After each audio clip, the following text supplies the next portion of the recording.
Happy Star Wars Day, everybody. I hope everybody's making a great time of this fandom holiday, but I'm so excited because for the first time on my channel ever, I'm going to be ranking all 11 live-action Star Wars films. Now, see that I said 11 because I won't be including Clone Wars on this list just because I haven't seen the television show. I definitely need to watch it, especially now that the Bad Batch is out, but I'm really happy to finally get into this, and I want to forewarn you guys that I'm more of a casual Star Wars fan. I'm not hardcore, I'm not super in-depth with knowledge about the whole franchise or anything like that, but I do enjoy the movies and I do love to turn them on from time to time. But that may give you guys an interesting different perspective of the way I look at movies compared to somebody who's maybe super in-depth and well knowledgeable about the entire franchise. But with all that being said, let's get into the video.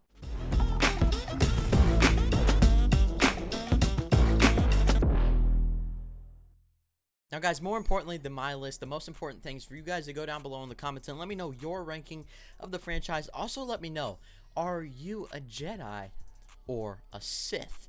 I'm kind of leaning more on the dark side, you know what I'm saying? So, I don't know.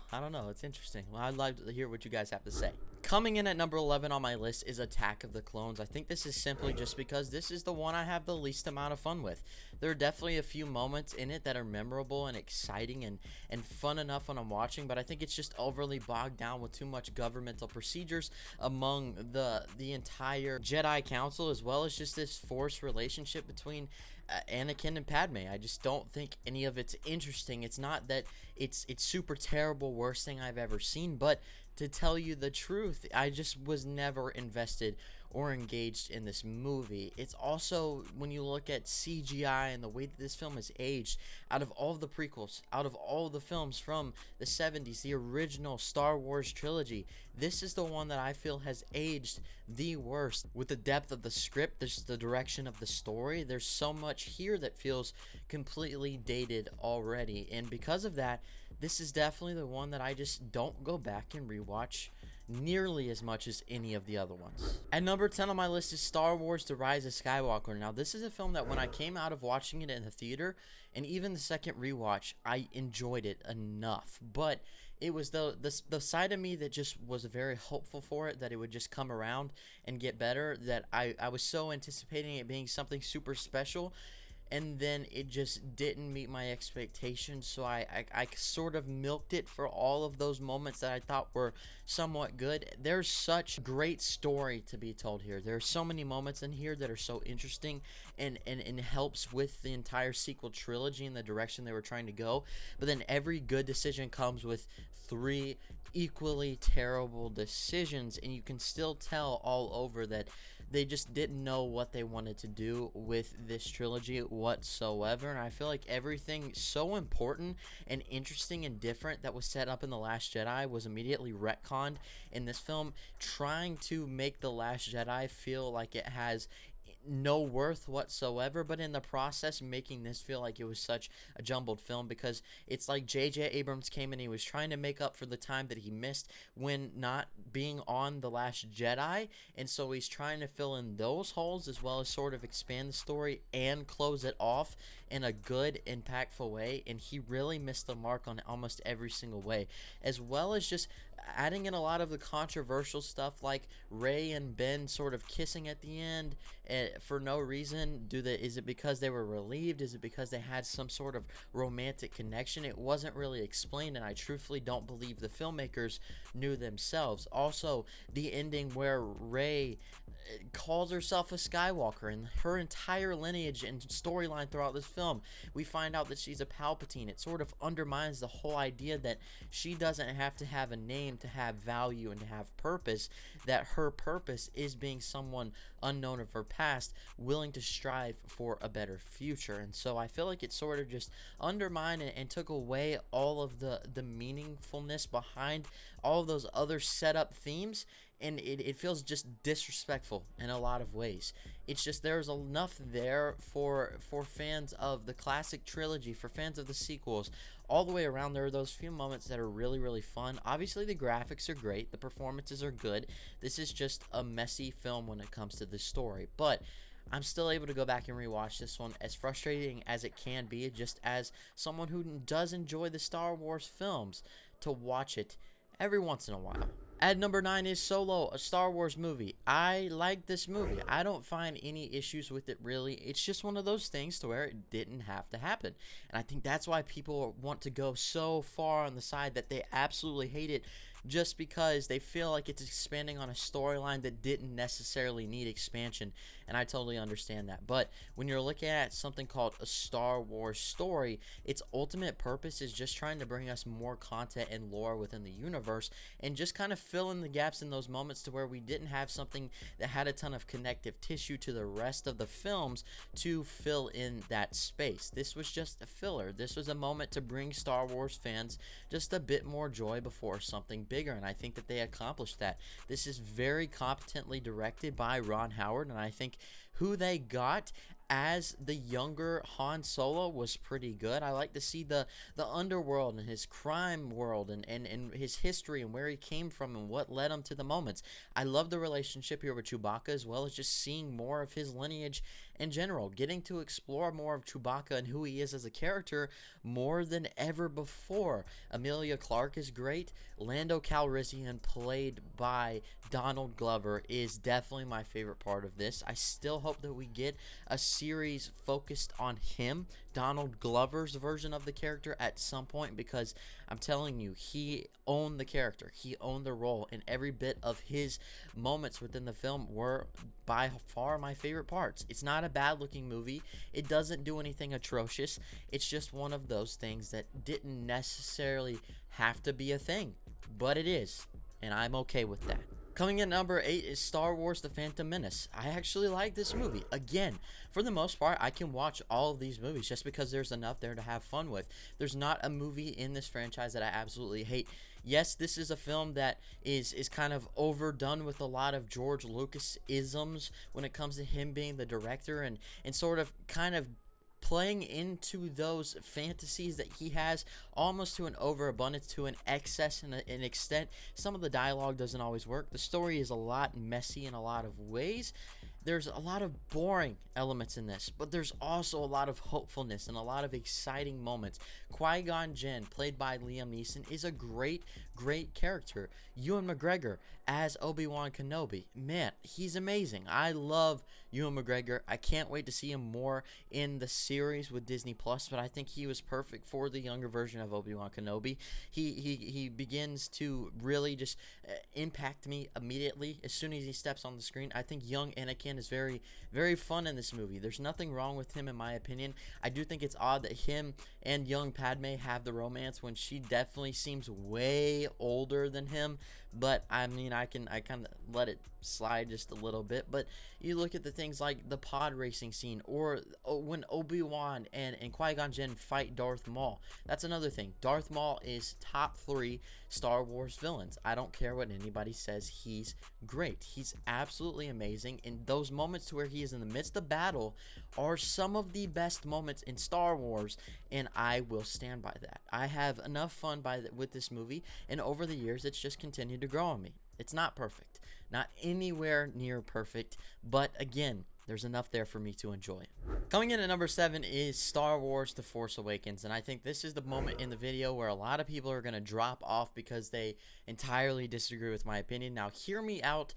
From this point on, I absolutely love all of these movies. It's hard to find a flaw with them. It's hard to find issues that take me away from even watching them or liking them whatsoever. The Force Awakens is obviously the movie that sucked people back into the franchise after such a long drought of films, nothing for so many years, and I think that they did it in such a tasteful and respectable way.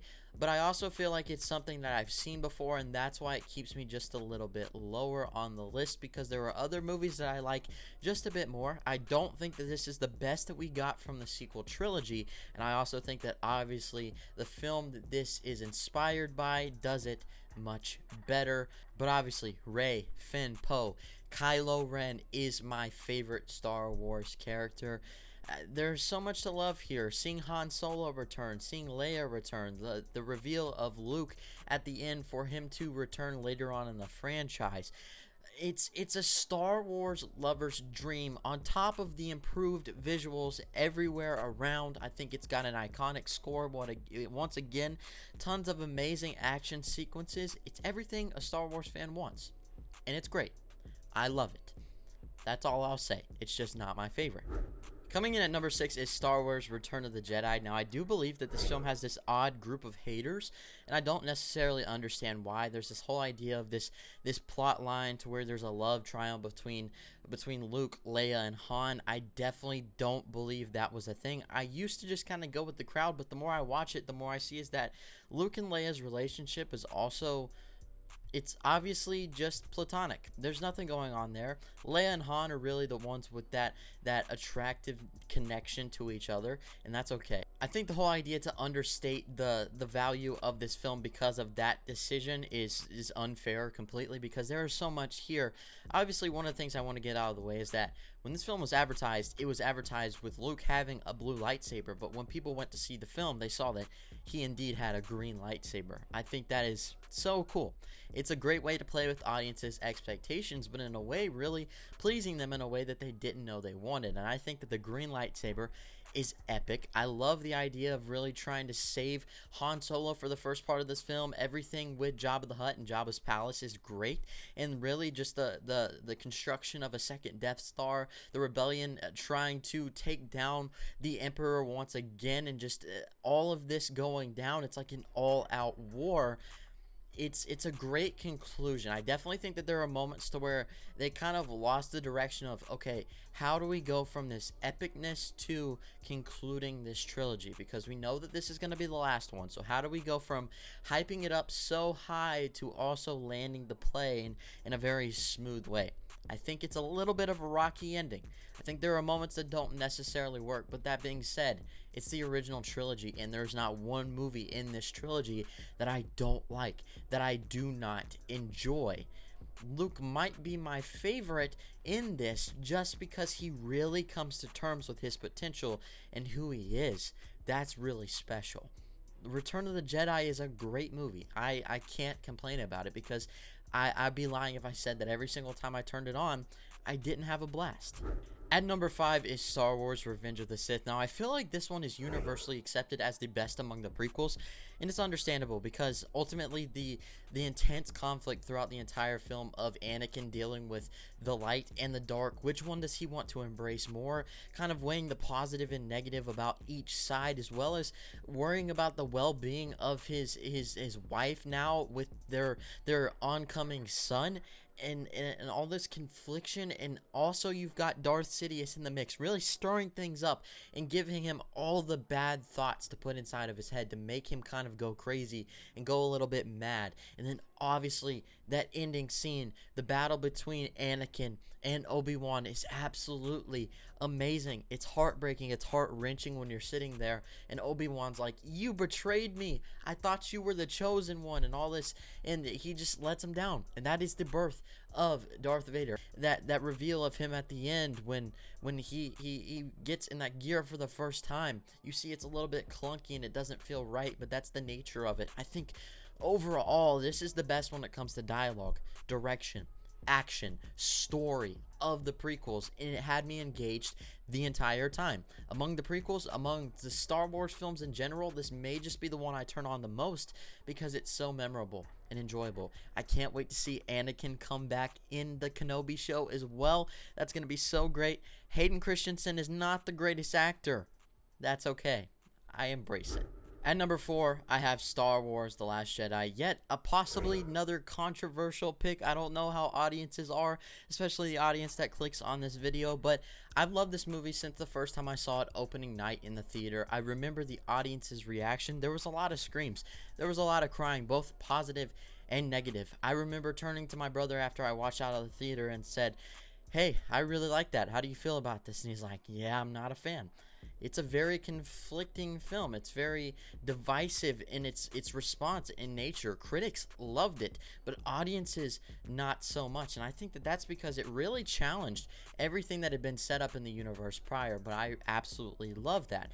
I don't like when something is just good for the sake of being good and there's no pushback on it. There's no questioning the ability or dissection of the possible holes in that sort of atmosphere or plan. And I love that Luke was sort of just questioning everything here. He felt like he had really let a lot of people down and betrayed people, and especially at that camp when he was training Ben Solo along with a lot of other Jedi in training, and it burnt down. He felt like he really just he hurt himself, and he also hurt a lot of other people, and because of that he started to question really the importance of everything and the worth of it and what it really means to be a Jedi and all this stuff. And I think that confliction is very, very powerful because it also rubs off on Rey, but Rey also plays as somebody to sort of lift him up and help him find his potential once again.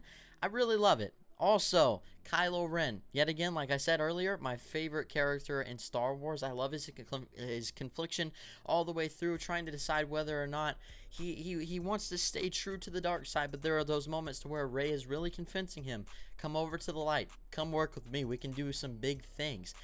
It was very powerful. On top of that, it is the best looking Star Wars film. It's the best sounding Star Wars film. The fights, the effects, the visuals, all the way around, Oscar worthy. It's that beautiful to look at. Rian Johnson, I truly believe, should have been the one to helm the entire trilogy. Then I definitely feel like the story would have felt much more cohesive because it's one creator, one director's entire vision. And Rian Johnson obviously is passionate about the franchise. You could just see it through every single shot of the film. I will not stop defending this movie because I see how much worth it has and how much value it has and how much it holds in terms of just overall achievements, and I will never stop loving this movie. The Last Jedi is amazing. Coming in at my number 3 is The Empire Strikes Back. Again, a controversial pick, but this is just, like I said, I'm a casual Star Wars fan, sort of giving you my opinions and perspective on these films. I love it. It's one of the greatest sequels ever made, and I also think it's brilliant because it really stresses the evil of Darth Vader and how much potential he actually has to do wrong, as well as how much he's actually being controlled by a greater force. And obviously, he's not the one pulling all of the strings, and I like that they dissect that. But you'd think, obviously, the rebels are feeling like, hey, we're off to a good thing here. We just destroyed the Death Star. There's not much more that we can really do, but the battle continues. Obviously, they're still getting chased, and Darth Vader has this rage and this urge to continue to search after Luke Skywalker, and eventually he leads up to him. We get this amazing battle in which obviously Luke loses his hand, but then we also find out the ultimate reveal when he tells Luke, I am your father. One of the greatest twists in cinematic history. I've got to embrace that. I absolutely love it. I would have said at some points that this was my favorite Star Wars movie, but just upon rewatch, my emotions were all over the place. Another thing to preface about this franchise is that every time I rewatch it, my opinions change quite a bit. I'll like a movie more or less than I did the last time. I'll see things differently than I did before, but that's okay. It doesn't mean that this movie isn't great because it's at number 3. It's a near perfect movie. There's just 2 more that I like more. And that's why it's time to get into my top 2 with Rogue One, A Star Wars Story. Now, if you guys have been following up with me, you would know that I have been saying for quite a long time that this was my favorite one. And then again, it took a rewatch for me to figure out what my final list was for the time being. But Rogue One, A Star Wars Story is absolutely brilliant. It's the first time I felt like there was an absolute war within a Star Wars movie that felt impactful to me. A lot of characters that I resonated for the first time since the original trilogy with Jen Erso, K2SO. We had Cassian Andor, who's now getting his own television show. All 3 of these characters, I think that K2SO is better than BB-8. Maybe that's controversial, but I absolutely love the guy. You've got Forrest Whitaker's character in here as well, who I think he actually brought me to tears in multiple times. All-out war, the battle that feels very, it feels smaller in scale. This is very much a teamwork makes a dream work movie because this is the beginning of the Rebel Alliance. This is the beginnings of the plans and the blueprint to destroy the Death Star, and this is laying the groundwork for what would happen in A New Hope. Obviously, we didn't need to see all this, but having the extra context and the background of how these events occurred and what led up to what happened in New Hope is such it's a refreshing thing to have. It's something that I never knew I wanted, but now I absolutely need, and I can't go without it. I love this movie so much, just because it's so stripped back in scale. It's not as big of a blockbuster as the other ones, but it provides its own unique things about it that is unlike anything else in the Star Wars franchise. And because it's more contained in smaller scale, that's what I was able to appreciate for it. It does feel like a war movie. That's what it feels like, and I can truly and fully embrace that. But you know what that means. My number one is Star Wars, or A New Hope. Man, on rewatch, this one absolutely hit me. Also, I've come to this conclusion that it may just be the greatest coming of age film of all time, just because you're following the story of Luke and how he's just working on his uncle's farm, but he's looking out into the galaxy and he sees that there's something better for himself in life, that he's got more of a value, that he just needs to reach that potential, that something just needs to happen for him to go out and find it. And then obviously he gets swept up in the battle, and he becomes part of this rebel alliance, and he meets Han, and he meets Leia, and he meets Chewie, and now he's on the path that his life was always meant for him to go on, and it's brilliant. The ultimate film. It's also something that when it came out, it made more of an impact cinematically in film history than maybe anything else has ever done before, because nobody knew what they were getting themselves into. But George Lucas had such a brilliant idea that was executed so properly. Every single battle, every adventure, every encounter with the characters, also getting this idea of Darth Vader, but not seeing him in full force, not seeing him at front and center like Empire Strikes Back. The way I see it is that A New Hope is definitely telling the perspective from the heroes, but then Empire Strikes Back is more telling the story of the villain, sort of like Infinity War did and Endgame did with Thanos, sort of that shift in perspective. But it was enough here to really build up the anticipation and the fear of Darth Vader, that when he arrived in The Empire Strikes Back, you were totally afraid of him and impacted by his presence. And I think that this did just a great job at establishing the groundwork for the rest of the universe. Without this movie, we wouldn't have had Empire Strikes Back, one of the greatest sequels ever made. We wouldn't have had the prequels. We wouldn't have had the sequels or the spin-off Star Wars stories. This is such an impactful film that is unlike any other in cinema history. Also, the ending of this film, to where you see Luke and the twin sons, where he sort of come to a grasp of what his destiny is and realize that he is finally beginning to achieve what that is, but there's so much still out there to explore, was absolutely beautiful. It's one of the best shots in cinematic history, and I don't think many people will deny that. A New Hope this time around made me cry, it made me laugh, it made me smile so big. I had such an emotional impact when watching this movie, and ultimately that is what a film of this nature is meant to do. And because it did that, I feel like it's a job well done. It accomplished its mission perfectly. That's why Star Wars A New Hope is my favorite of the franchise. Oh, I'm so excited to say that. So guys, there you have it. That is my subjective opinion on the Star Wars films. I'm not saying that this is the right list.